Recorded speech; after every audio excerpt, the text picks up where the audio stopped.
Kung nakabisita na ka sa ginabalik-balikan nga White House diriya sa Governor Generoso, nasayod ka ba? Karong adlaw nakahigayon kitag bisita diriya sa White House nga ginabalik-balikan sa mga turista. O first time natong saka diri ang dapita. Nahibuong gyud ko nga nung ginabalik-balikan ni siya bisan sa akong mga barkada sa una. Kay iyayahay naman sila post ng mga Facebook nga nakasaka na sa diriya niya ako pa. Ug tungod ni ana ni suway putag saka diriya laban ng taani. Medyo hangak na siya pasaka pero worth it ra kaayo no. Mura kag nag-hiking og mga 2 minutes. Nasayod ka ba nga duol ra kaini sa Barangay Tamban. Kung gamotor ka, ibili lang nimo sa ubos ang imong motor or sakyanan. Kung matimingan nga ulan pagsaka ninyo diri pag hinay-hinay baya para sa ako mas maayo gyud isaka diri sa buntag pa sayo ug sa hapon para iwas init. Kasagaran bi nga kasaka diri kay kauban nila lang mga loved ones.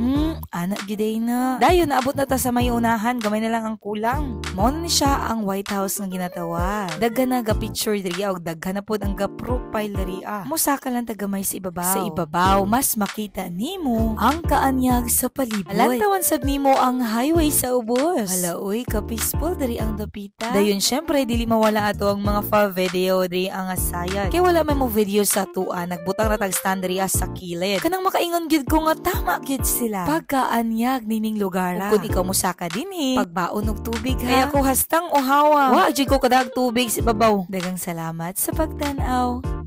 Balik-balik baya